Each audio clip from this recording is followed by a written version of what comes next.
علیہ وسلم کو رسول مان لیا، آخرت پر وہ یقین کرتے ہیں، اس لیے جو کچھ اللہ کی طرف سے آتا ہے اس پر عمل کرتے چلے جاتے ہیں، اور عمل کرنے کی چیزوں میں سب سے پہلی چیز نماز ہے۔ آخرت میں سب سے پہلا حساب نماز کا ہوگا۔ وَمِمَّا رَزَقْنَاهُمْ يُنْفِقُونَ، اور ایسے لوگ وسیع دل کے ہوتے ہیں، وہ خیر اور بھلائی کو صرف اپنی ذات تک نہیں رکھتے، کیونکہ انہیں یقین ہوتا ہے کہ ہمارا رب ایک دن ہم سے ان تمام چیزوں کا حساب لے گا۔ وہ خود غرض نہیں ہوتے، وہ صرف اپنا فائدہ نہیں چاہتے، وہ خود کو ملنے والے رزق کو دوسروں پر بھی خرچ کرتے ہیں۔ پھر ان کی نگاہ دنیا پر ٹکی نہیں رہ جاتی، پھر وہ آخرت کا سودا کر لیتے ہیں، اس لیے دنیا کی اہمیت خود بخود ان کے دلوں سے کم ہو جاتی ہے۔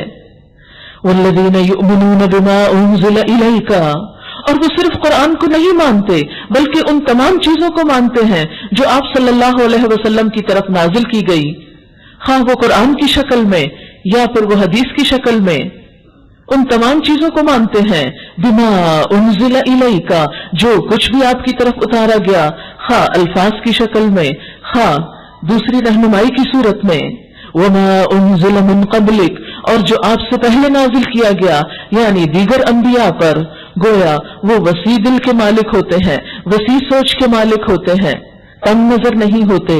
وہ صرف اپنی کتاب کو نہیں مانتے، پچھلی کتابوں کو بھی مانتے ہیں، پچھلے رسولوں کو بھی مانتے ہیں، اور اس بات پر یقین رکھتے ہیں کہ اللہ تعالیٰ نے ہر دور میں انسان کی ہدایت کے لیے بہترین انتظام کیا۔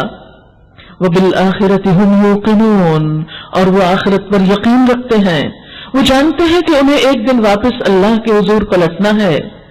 حقیقت یہ ہے کہ کامیاب انسان وہی ہوتا ہے جو اپنے انجام کو دیکھ کر، انتہا کو دیکھ کر سفر کا آغاز کرے۔ ذرا سوچئے کسی ایسے انسان کے بارے میں کہ جو سفر کا آغاز تو کر دے، اس کو یہ پتا نہ ہو کہ اسے جانا کہاں ہے۔ مثلاً آپ اپنے گھر سے نکلیں اور آپ کو یہ نہ پتا ہو کہ آپ کو پہنچنا کہاں ہے، تو آپ گاڑی کو ادھر ادھر گھما کر کہیں ایسی جگہ جا پہنچیں گے جہاں آپ کو جانے میں کچھ فائدہ نہیں۔ لیکن جو شخص گھر سے ایڈریس لے کر نکلتا ہے، سوچ کے نکلتا ہے، وہ مخصوص راستوں پر چلتا ہوا اپنی منزل تک پہنچ جاتا ہے۔ تو وہ لوگ جو آخرت کو سامنے رکھ کر جیتے ہیں اور وہ لوگ جو آخرت کو بھلا کر جیتے ہیں، ان دونوں کی زندگی میں بھی بہت فرق ہے۔ ان میں سے ایک وہ ہے جو اپنے مقصد کو ہر آن سامنے رکھتا ہے، وہ اپنے وقت کو ضائع نہیں کرتا، وہ اپنی جسمانی صلاحیتوں کو ضائع نہیں کرتا، وہ اپنے مال کو ضائع نہیں کرتا، وہ ہر چیز کو سوچ سمجھ کر آخرت کو سامنے رکھ کر حساب کر کے استعمال کرتا ہے، کیونکہ اس کا پورا یقین ہے کہ مجھے یوم الدین کی طرف لوٹنا ہے جہاں جزا بھی ہے اور سزا بھی ہے۔ جزا اچھے کاموں پر ہے، سزا برے کاموں پر ہے۔ اسے یہ شبہ نہیں، اسے یہ شک نہیں کہ سزا اچھے کاموں پر ہوگی، اور اسے یہ شک نہیں کہ جزا برے کاموں پر بھی مل جائے گی، نہیں، اس کی سوچ بالکل واضح ہے، وہ اچھائی اور برائی میں بہت اچھی طرح فرق کرنا جانتا ہے۔ اولئک علی ھدی من ربہم، یہی لوگ اپنے رب کی طرف سے آئی ہوئی ہدایت پر ہیں جن کے اندر یہ صفات ہیں، اور ایسے ہی لوگ واولئک ھم المفلحون، وہ کامیاب ہونے والے ہیں، فلاح پانے والے ہیں۔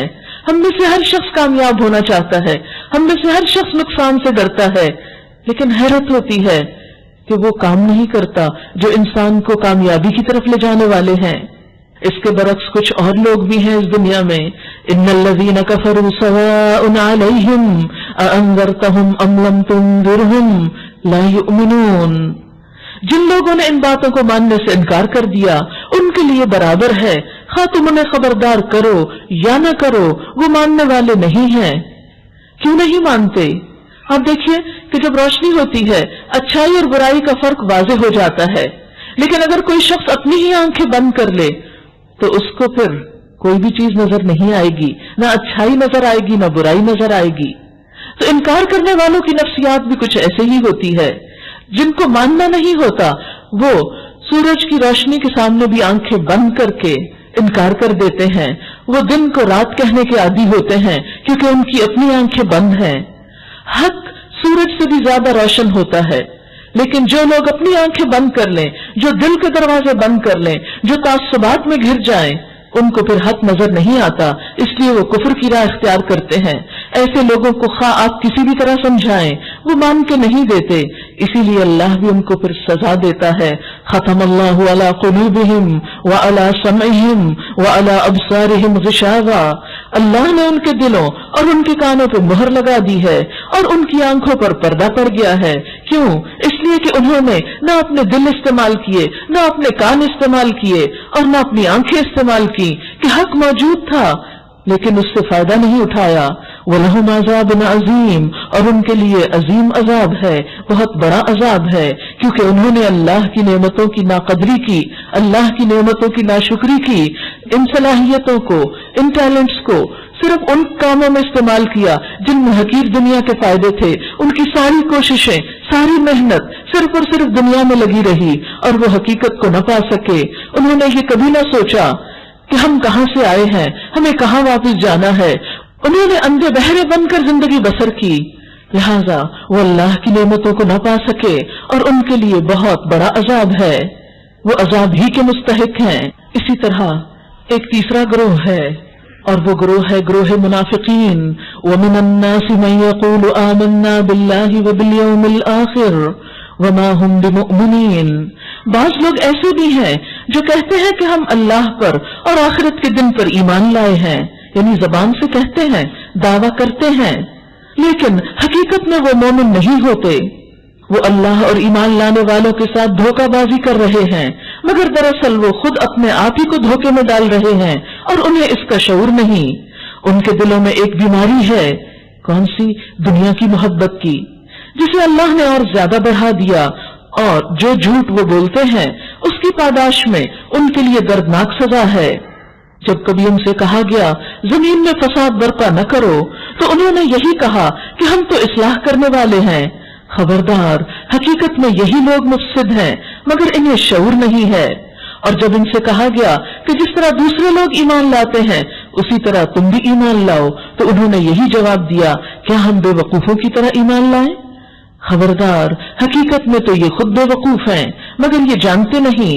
جب یہ اہل ایمان سے ملتے ہیں تو کہتے ہیں کہ ہم ایمان لائے ہیں، اور جب علیحدگی میں اپنے شیطانوں سے ملتے ہیں تو کہتے ہیں کہ اصل میں تو ہم تمہارے ساتھ ہیں اور ان لوگوں سے مذاق کر رہے ہیں۔ اللہ ان سے مذاق کر رہا ہے اور وہ ان کی رسی دراز کیے جا رہا ہے اور یہ اپنی سرکشی میں اندھوں کی طرح بھٹکتے چلے جا رہے ہیں۔ یہ وہ لوگ ہیں جنہوں نے ہدایت کے بدلے گمراہی خرید لی ہے۔ یہ جن لوگوں کا ذکر ہے یہاں پر، یہ منافقین کا گروہ ہے۔ یہ وہ لوگ ہیں جنہوں نے اپنے دنیا کے فائدوں اور دنیا کی مصلحتوں کو پہلی اہمیت دی، اولین اہمیت دی۔ ان کے نزدیک یہ بات بہت بے وقوفی اور حماقت کی ہوتی ہے کہ کوئی شخص دنیا کا فائدہ قربان کر کے آخرت کے فائدوں کی طرف سوچے اور دنیا کے فائدے قربان کر کے اپنا سب کچھ اپنے رب کے حوالے کرے۔ حقیقت یہ ہے ان لوگوں کی ساری دلچسپیاں دنیا کے ساتھ ہوتی ہیں، لیکن ایمان والوں کو مطمئن کرنے کے لیے یہ ظاہری طور پر کچھ اسلام کا، ایمان کا اظہار کرتے رہتے ہیں، لیکن اسلام کی خاطر کبھی کسی قسم کی کوئی قربانی دینے کو تیار نہیں ہوتے، اور اس بات کو وہ عقل مندی سمجھتے ہیں کہ وہ اپنی دنیا بچا رہے ہیں، اور وہ سمجھتے ہیں کہ حق پرستی کے جو نعرے ہم لگا رہے ہیں یا حق پرستی کے جو دعوے ہم کر رہے ہیں وہ ہمیں آخرت میں بچا لیں گے۔ ایسے لوگوں کو اللہ ہدایت نہیں دیتا، اللہ تو ہدایت دیتا ہے تقوی والوں کو، وہ ہدایت نہیں دیتا ان لوگوں کو جو تعصبات میں گھرے ہوئے ہوں، جن کے دل ہدایت کے لیے کھلے نہیں، بند ہو جائیں، اور نہ ان لوگوں کو ہدایت دیتا ہے جو ہدایت کے بدلے گمراہی کے خریدار بن جائیں، جو آخرت کے بدلے دنیا کے خریدار ہوں۔ فما ربحت تجارتهم، ان کی یہ تجارت نفع مند نہ ہوگی، وما كانوا مهتدين، ایسے منافق کبھی ہدایت نہیں پائیں گے۔ تو اس سے ایک بات کھل کے سامنے آتی ہے کہ ہدایت کے لیے سنجیدگی ضروری ہے، اخلاص ضروری ہے، توجہ ضروری ہے، طلب اور تڑپ ضروری ہے۔ جس کے اندر وہ نہ ہو، اللہ کی یہ کتاب اسے راستہ نہیں دکھاتی۔ یہی وجہ ہے کہ دنیا میں یہ کتاب بہت زیادہ بھی پڑھی جاتی ہے، بہت سے لوگ اس کے خریدار ہیں، بہت سے لوگ اس کا علم رکھتے ہیں، اس کو جانتے ہیں، اس کی تعریف بھی کرتے ہیں، اس کے حقائق کو بھی مانتے ہیں، لیکن حقیقت میں وہ اس کو نہیں مانتے۔